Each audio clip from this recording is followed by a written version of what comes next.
to another episode of The Women Your Mother Warned You About, brought to you by Sales Gravy and salesgravy.university. I don't know if you've checked it out, but you should. If you're trying to upscale, it is a great tool for salespeople. We have almost 300 courses on demand, live. I've got a bunch of courses on there. And hey, I don't even think you need to necessarily be in sales. If you're in business and you're trying to up level, like I've got a course on selling with confidence, you can use that for every aspect in business. So we've got some really cool things there. Go check that out at salesgravy.university. And let's get started with today's show. I am so excited about today's show. I met this woman through a group that I belong to called Renegades. Renegade Women, amazing group of women that I'm part of. And who I'm bringing here today is Ukeme, and kind of like Oprah, but better. I'm not going to say her whole name. We're going to stick to Ukeme because that's the best I can do. But let's talk about her. She is a leadership development expert and an engaging keynote speaker. She just walks in the room and she has a presence. She doesn't even need to speak. That is the presence that she has. She draws from her vast experience working with Fortune 500 companies, national law firms, universities, local governments, and specialized agencies of the United Nations in speaking, advocating, and writing about how immigrant inclusion leadership yields innovation, promotes business growth, and transforms workplace culture. Honestly, I've never even heard about immigrant inclusive leadership. So I'm super excited because I love to learn. She's an immigrant herself. Ukeme's work is informed by her unique perspective as, okay, wait, I don't feel good enough here. Mechanical engineer with an MBA and a lawyer. What? Who has lived and worked in 8 cities across 3 countries. She leaves any crowd she speaks to inspired by the impact they can have on our future and ready to lead fearlessly. I am so excited to welcome you to the show, Ukeme. Gina, thank you. Sometimes when my bio is read, I'm like, who are they talking about? And then I'm like, oh. Right, I know. I hate having my bio read in front of me. It just feels awkward. My publisher for my book has an internet web TV show, and I was on the show a few weeks ago, and she introduced me and she read the bio. And afterwards I go, who wrote that? Because it's really good. And I'm pretty sure I didn't write it. She said, oh, someone on her team rewrote it. I'm like, copy of it? Because it tells me really what the power of writing. I'm so excited to have you here today. There's so many things I want to talk to you about. Gosh, okay. So here's where I'm going to start because I love storytelling and I love story. And I feel like people share, we're going to learn so much more and have this richness when we have a little bit of the story. So I know you're an immigrant. I don't know much more about that. I know you wrote this really cool book, Immigrant. Love the title, Immigrant, Supercharging Company Culture with Immigrant Leadership. I want to talk about that. So there's so much I want to talk about, but let's talk about Ukeme. Who is she? Where'd she come from? Just a little bit about you and all this mechanical engineer, MBA, lawyer. Tell us a little bit about you. Well, Gina, first of all, thank you. Thank you for having me on your podcast. I absolutely love the title, Women Your Mother Warned You About. I have certainly become one. That's exciting. Well, I immigrated to the United States at the age of 18 to attend college, right? Mm-hmm.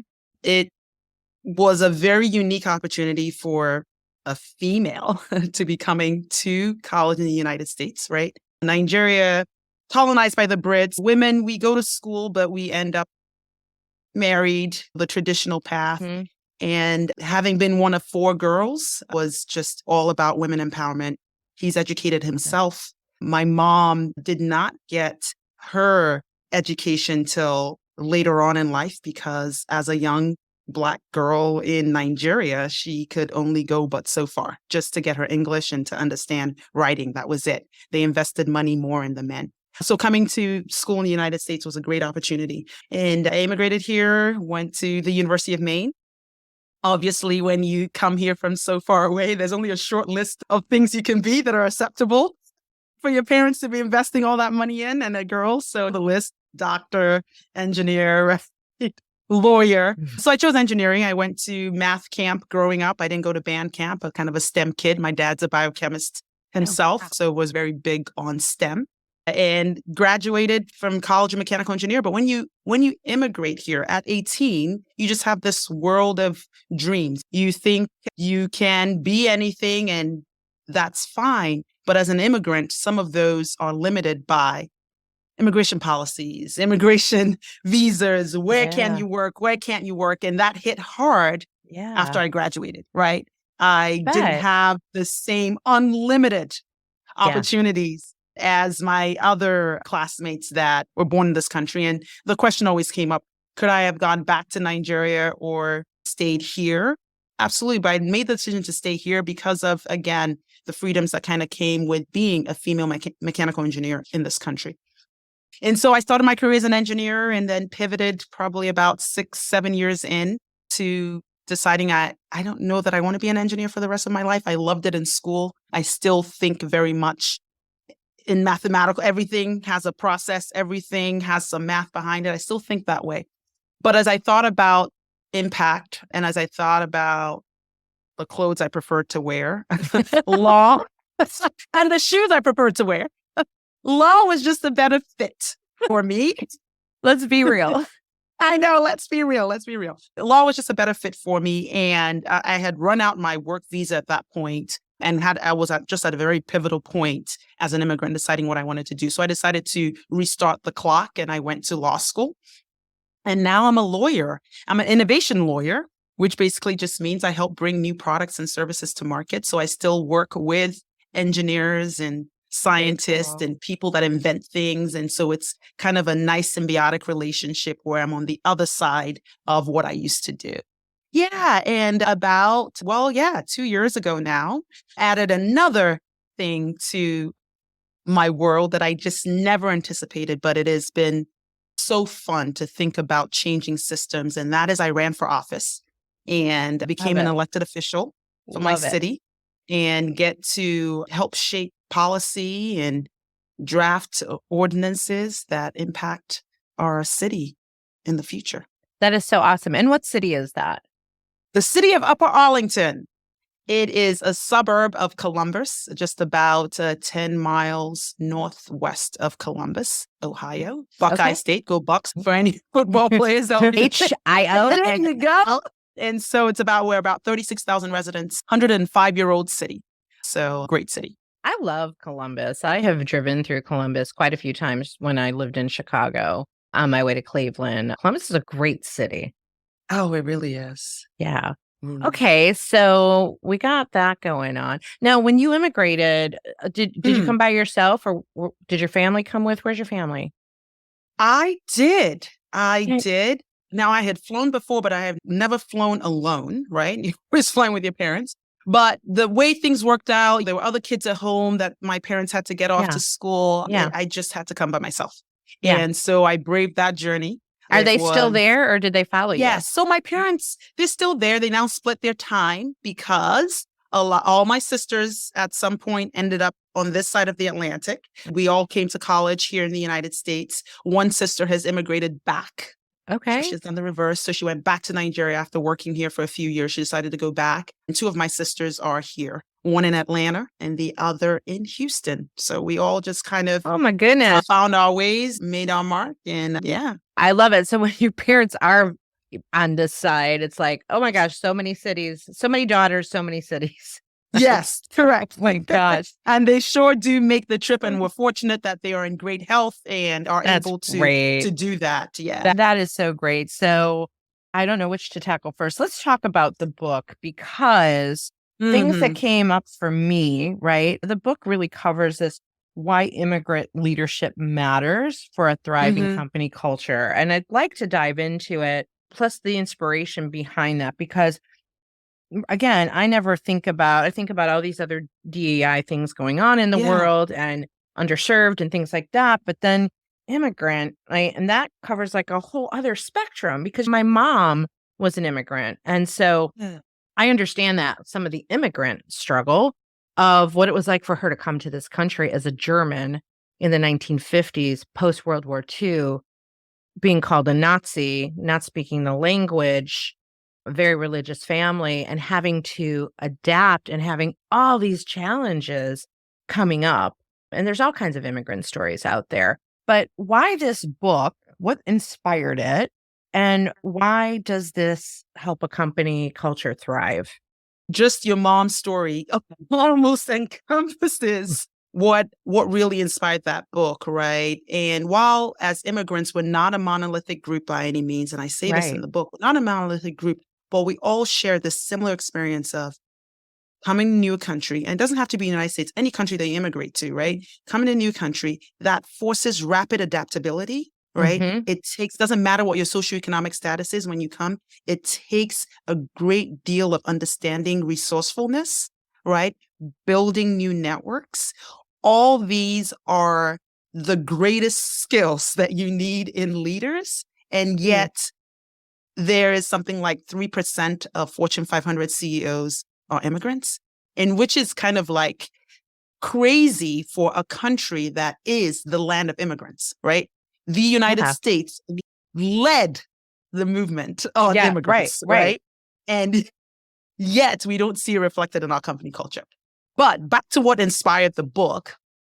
So after I had won my election, it was a historic election. I was the first person of color elected in my city's 103-year-old history.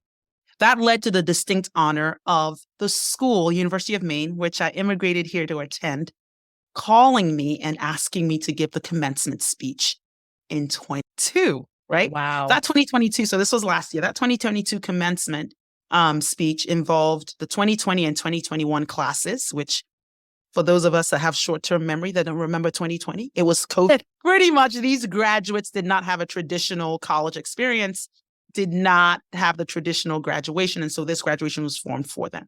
So I gave the commencement speech to this audience. And as I thought about my speech and relatability, right, and the fact that they had to adapt rapidly, right, learn how to, there was already some kind of online class, but not in the scale that these students had to learn it, right? It just put me back in my space as an immigrant when I came to this country, and just luckily I was fortunate enough to speak English, but I speak with an accent. What about people that don't speak English and have to learn it, right? All these things. So I'm telling them my story and relating it to theirs in terms of how quickly they've had to shift. And I charged them with this understanding that it is a superpower, right? And as they enter the workplace, to never kind of lose that understanding that this is the additional things that they bring to the workplace. And those additional things, now 25 years later, when I immigrated here, I can say are in fact leadership competencies. So I get off that commencement stage and a slew of international students come up to me, as well as other students. But I was particularly taken by the international students that came to me and had this a lot of aha moments where they thought about their immigrant experience as surviving, like just what I have to do, and not as arming them with leadership competencies, and not as their superpowers as they're walking into the workplace.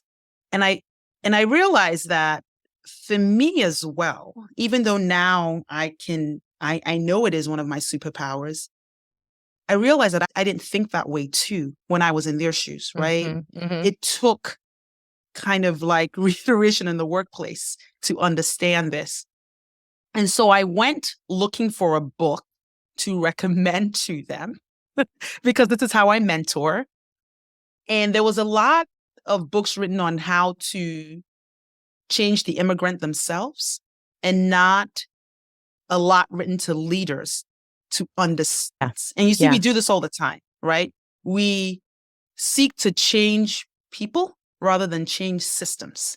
And we have the biggest impact when we change the systems that influence people, right? And so that's really what led me to pen this book. I love that. Changing the systems, Yes. right? We don't really, Yes. I don't think we think about that so much. We're just always in that mindset of like, if the people could change, if we could change their behavior. But it really is about changing the system. Yes. And the systems influence the people. Right. And when we do that, we start to influence the change that we want in the people.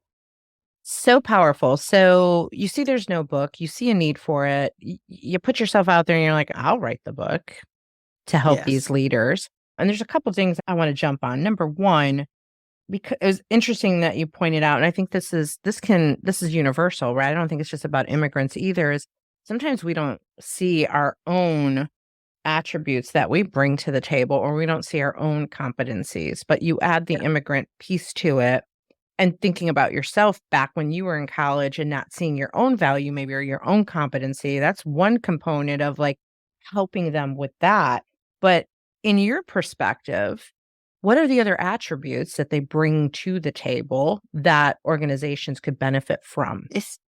I talk about this in the book as well. And this idea, because we have an idea of what we think a leader should look, sound, and act like, right? Mhm. When you ask any leader, oh, what are you looking for in leadership? It's always this, je ne sais quoi, we'll see. Well, I know it when I see it. I'll know it when I see it.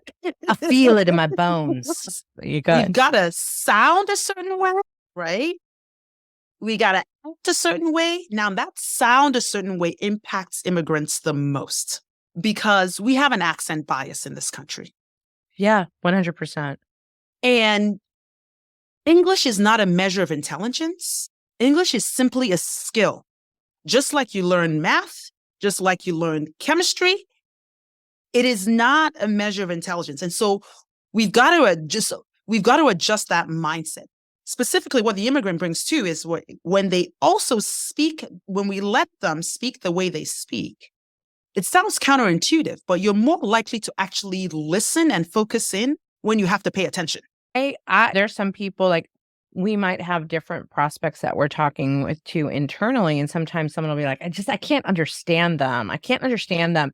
And I never struggle with that, with accents, because it does force me to just pay attention. I watch their lips. I watch their body language. I'm really listening, and I have no problem.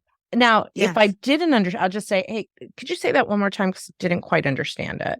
And I'll say, I can't understand your accent. Right. And I'll say that. I'll say it to someone down here in the South Carolina. I can't understand you. Correct. And so it takes cultural intelligence. So it does two things. It forces you to listen, right? But it also builds the cultural intelligence of your organization because now you have leaders, right, that are paying attention, that are trying to understand, right? And the empathy builds within your organization because other people, right, are opening up their ears and their hearts and all of that to be able to make this person feel a part of their team. The problem with, I don't know whether it's a problem, what D&I has so many things that it is trying to accomplish and so many important things, but immigrants are lost in that conversation, right? The intersectionality of being an immigrant, right? We think our D&I covers it, but you miss the intersectionality when you try to develop me like a Black woman versus a Black African woman. Yeah. And then I like to tease, but my first Black History Month, my first Martin Luther King January in the United States was interesting for me, right? I knew who Martin Luther King was, but he didn't have a meaningful significance. I was just to say, wasn't that significant to you? Country. Yeah. Right. Yeah. Right. And so you look at me facially, and this actually happened to me. A reporter comes up to me on campus, my first Martin Luther King, because I was one of the international students. So I didn't have anywhere to go. It's a long weekend, and comes up and asks what Martin Luther King means to me.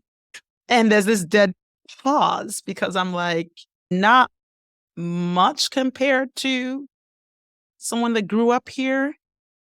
And we went off air, and the reporter and I actually had a good conversation because you miss that intersectionality when there's an automatic. Yeah. Yeah. Now, if somebody asked you the question, how do you feel about Nelson Mandela? Would that have had a different impact? Very different. Right. I learned it more in history. I learned it more in my history classes, right? In Nigeria versus by learning about American history. What just wasn't completely relevant in where I grew up, right? And so that's just one example, but there's just so many other examples that if we don't add immigrant to our intersectionality, to our lens and how we think through D&I, we miss it. Yeah, we talk so much about in this world about unconscious bias, but this is a whole different type of unconscious bias, right? Like Yeah, I absolutely. right, now I've never heard of accent bias, but now I'm going to run with that. So you got accent bias, but you have this, I don't know, immigrant unconscious bias, Yeah, perhaps, right? we do. If I go back to thinking about my mom and the German side of my family. Now, the Italian side of my family, my dad was first generation. That makes me second, right? So, but I've always said that if my grandmother was alive today, she would be running a Fortune 500 company, no doubt. Because when I think about her attributes, just as a human, but a human impacted by the journey to America, right? Like that's another layer. She had to take care of 5 kids while the war was going on in Germany, in the world, right? And my grandfather was forced into being a cobbler for the Nazi soldiers. He was a nonconformist, wasn't something he wanted to do, forced into it. My grandmother had these 5 children. Most of them could handle themselves, but my mom was an oops baby, so she's a baby. And they're literally living from camp to camp. People aren't aware that there were Germans living in camps because they were kicked out of their homes. They did not support what was going on. You can see what's going on in the world today and what we're dealing with strife-wise and how easy it is to just make assumptions, right? And they're going through all that, living on ration tickets, trying to find a loaf of bread, trying to survive, and then eventually make it to this country 2 at a time, literally, like my grandparents and my mother came together, not speaking English. When my grandfather spoke English, he spoke 5 languages. He spoke Russian, German, Polish, Yiddish, and English. That in itself is also a contribution, right? Right. Right? Like amazing, right? Yes. And then my mother gets put back a year in school. She's discriminated against. She's called a Nazi.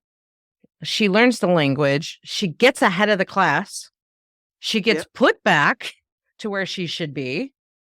But it was all these pressures that played on her. And then if you look at my grandmother was the one holding it together, making sure that family strived.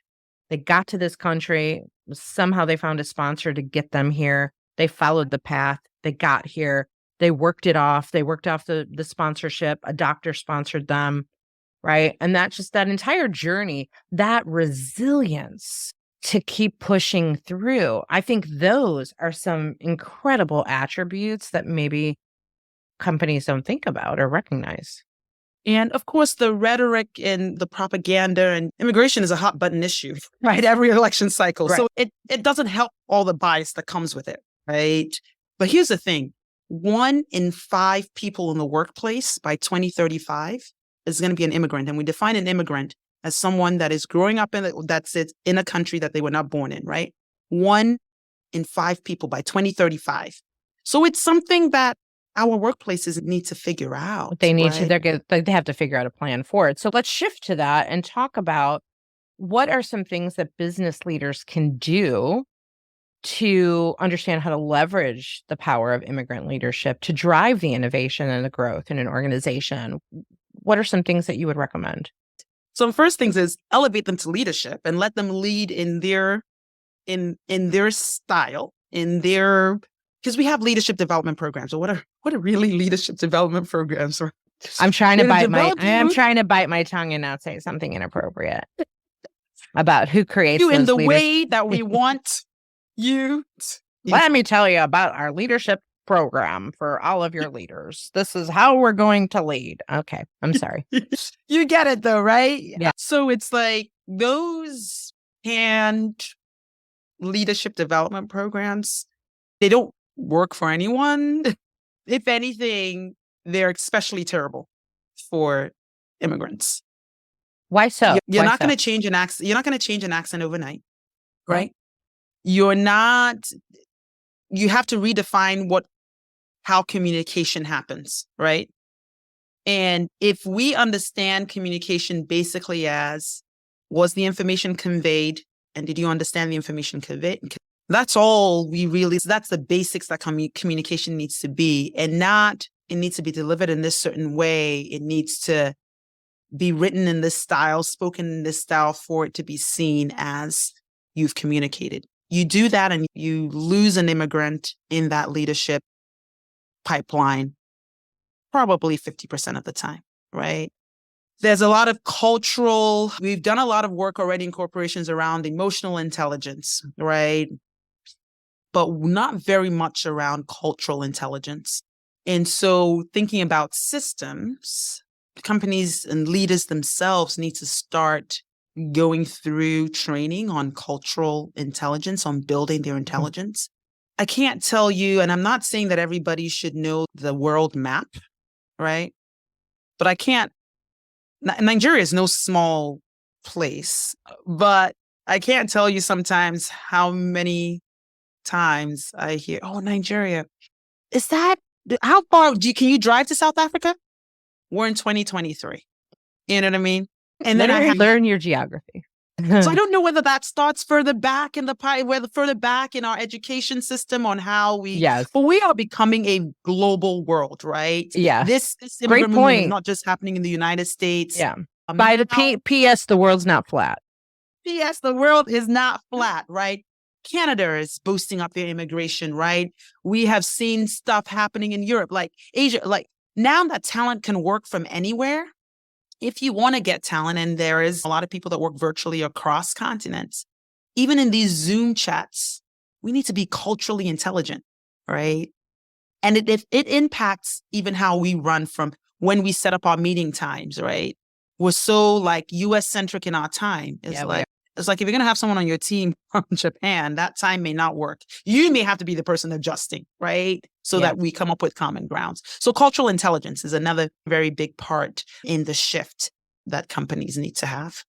So let's talk a little bit about attracting, retaining, advancing. I know you said like put them in leadership roles, but how do we, I'm going to hold this question. I'm going to come back to another thought, because here's another thought that I've had that comes to me a lot. I travel a lot. I'm in a lot of Ubers, and I'm in a lot of Lyfts, and I have a lot of Uber and Lyft drivers from other countries, and I'm fascinated. Yeah. First of all, they have an accent, and I'm always like, oh, where are you from? Like, I want to know.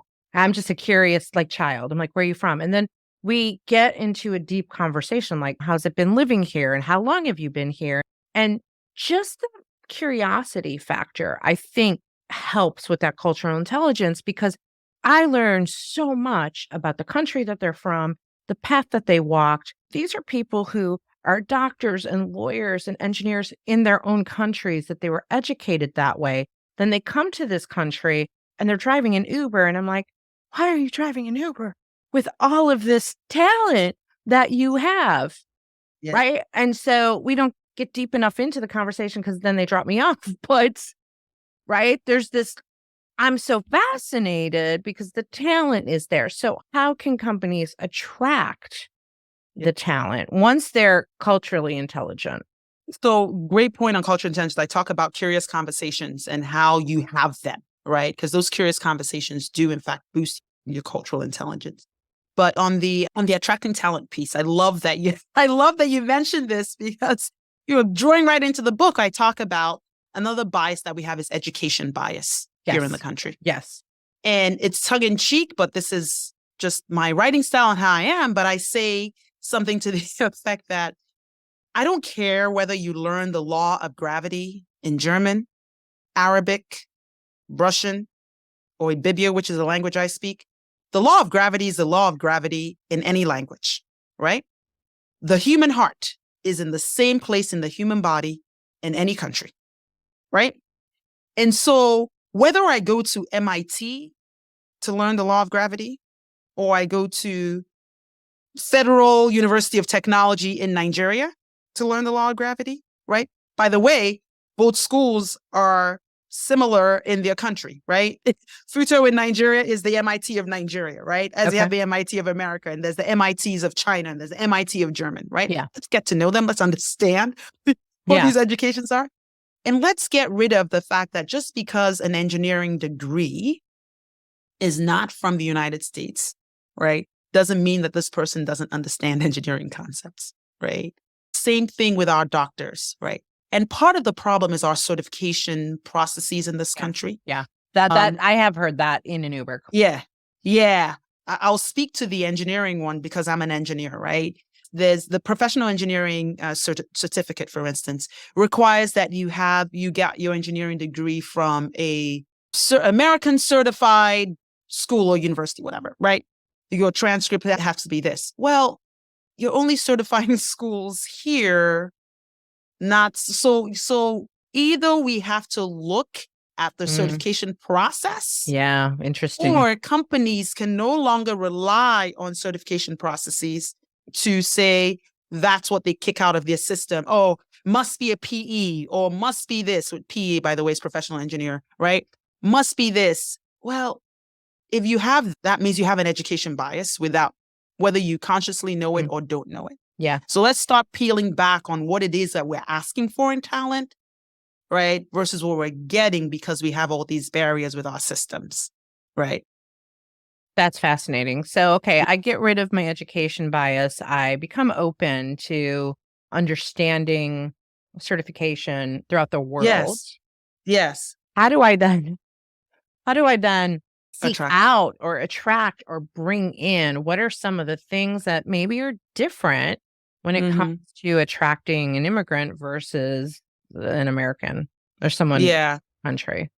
Yeah. This is where I whisper to immigrants themselves to learn networking. If I put on my hat, right, I know in my country, we rely so much on the application process. In this country, there's networking. That's a part of the process, right? Yeah. Whatever your systems are for, we need to understand them, right? And say, does this system attract or gain from the immigrant population, right? Because if networking is such a big part and someone else must have heard your name and whatever, and we don't like to admit this, we just say, oh, we have an application process to turn your application. Well, we know some places like, oh, have you heard this name before? You haven't heard this name before?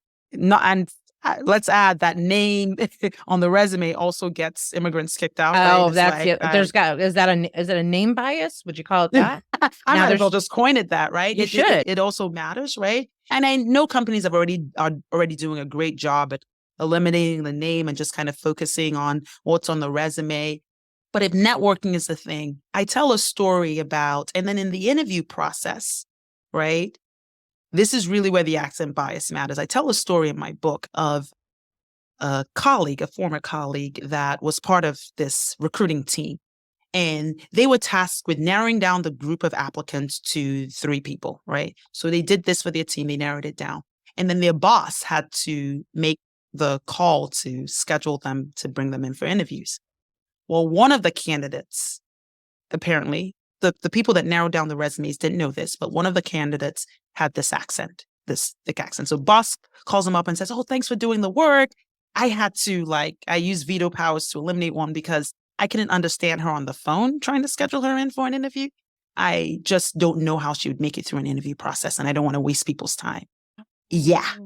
So if we're already not taking the steps there, yeah, because we can't understand people on the phone. Yeah. Okay. So one of the things that came to me through this discussion is I'll play a little bit devil's advocate, if we want to call it that.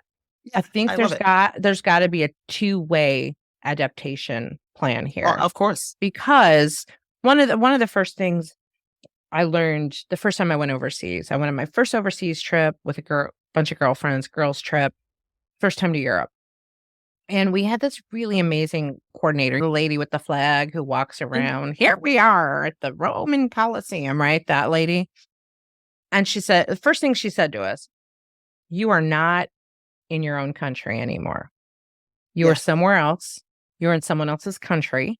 You need to learn how to adapt out of respect for them because it's their country. So don't be a rude American, right? Right? Don't be a rude American about it.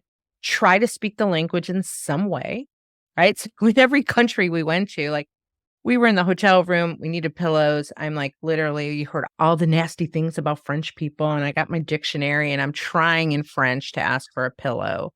And it was just bad. I could not say it. Finally, the woman's like, are you saying you want a pillow? All right, you spoke English the whole time and you just you through this, fine. But what I learned from it was it just gave me a different sensitivity that followed me forever. And when I moved from Chicago, bustling city, Midwest, to South Carolina, where I definitely didn't fit in, I said, Gina, you're in another country. And that was an adapting mechanism for me to learn how to like get under someone's wing, find someone to mentor me. I needed like a Southern translator. We can joke about it, but it was the same kind of concept. So I think, well, maybe an immigrant is accustomed to an application process. Somewhere along the lines, there's got to be kind of a two-way give and take, right? Recognize that they might not be networkers as an employer, and as an employee, recognize that you're also adapting to a system that's not perfect or changed yet.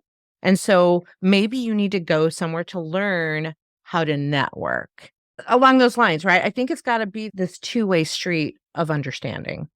Absolutely. It always, true change happens with that two-way street. But I love your story, right? Have you heard the saying, when in Rome, act like the Romans? Okay. Yeah. So yeah, that's the concept, right? But I push back sometimes on that saying to say, for tourism, I get it. Like if we're trying different foods, when in Rome, act like the Roman, eat all the bread and wine that you want, right? It works well in the context of tourism and visiting and not a permanent stay and all of that. In the concept of the workplace, right? We lean too heavily on that. Well, they're in America now. You hear it all the time, right?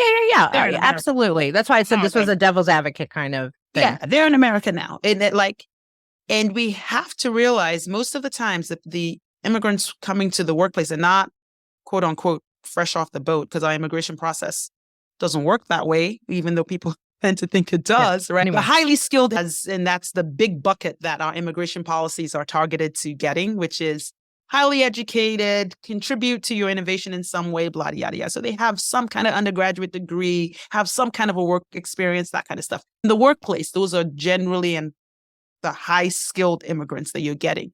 So we have to understand that this is already a set or a subset of immigrants that have been tested or put through the fire. They've gotten their American education. They've done all that. And so they have already rapidly adapted and are continuing to, right? So you need to come alongside them and help hasten that process without completely forcing what I call making it a forced assimilation, right? Yeah. There's a 100%. Difference between adaptability and forcing assimilation. Yeah. Oh, girl, that is so good. Yeah. and that's why I say there's got to be a little bit of a two-way street, because you can't be, excuse me, I sometimes swear, you can't be an asshole either, right? If I think about, again, my next trip overseas to Italy, part of that trip, I was alone, traveling alone, can speak Italian. I'm on the train. The conductor starts talking to me. I don't understand him for anything because he's speaking a different Italian. He was speaking a dialect. He wasn't speaking the Italian I was taught to speak, higher education Italian, right? Meanwhile, there were two other people in my compartment who understood both of us and was like literally translating the Italian. Like, so in Italian, they told the conductor, she doesn't understand English. She's from America. And I was like, I just understood you. Like right now I'm talking back to them in Italian. Like I understand. I don't understand him. And so again, when we think about these barriers, like don't be an asshole to me because I don't understand your version of the language or your version of the culture. Bring me along with you because I'm trying. There you go. I'm trying. So have some grace and get me up to speed. That's beautiful. And that's really what it is. My hope with this book is it at least opens up the minds of leaders to think about practices that they've had, ways that they've dealt with situations in the past as it relates to immigrant talent, and thinking about them as leaders based on what their experience has borne for them, and letting them lead without a contrived way of saying it must be this to be leadership, right? Because the immigrant leadership could eventually a simulation in its very nature, like over a period of time, will get you there. But the initial, you got to let them be. Yeah. Do you have any advice for, we're talking about attracting, Yeah. but just from a recruiting perspective, I Mhm. had a stint in my career as a recruiter, and recruiting in general is a pain, Yeah. right? Especially in Yeah. today's world with Indeed and LinkedIn, and you get 600 resumes that come in because it's so easy for them to click apply. And so think about that from an immigrant Yeah. standpoint. If an application process is their way, right? Part of it is they're never seen because our system in Yeah. recruiting sucks. I'm coaching some sales leaders right now, just trying to recruit in general, and I'm like, get off Indeed. Like, Yeah. Yeah. Yeah. Yeah. network some more because you're never going to get through these 600 resumes. So, from a recruiting standpoint, do you have any suggestions for how can they actively search, right? They read your book and they're like, you know what? We need this. How can they actively search for the immigrant? Is that even possible? Yeah. One of the ideas I give is companies, and whether this is part of their corporate social responsibility or whatever, they generally have within their communities are part of these collaborations with not-for-profits, or they align with certain initiatives that they're trying to further hunger, homelessness, all of those kind of things.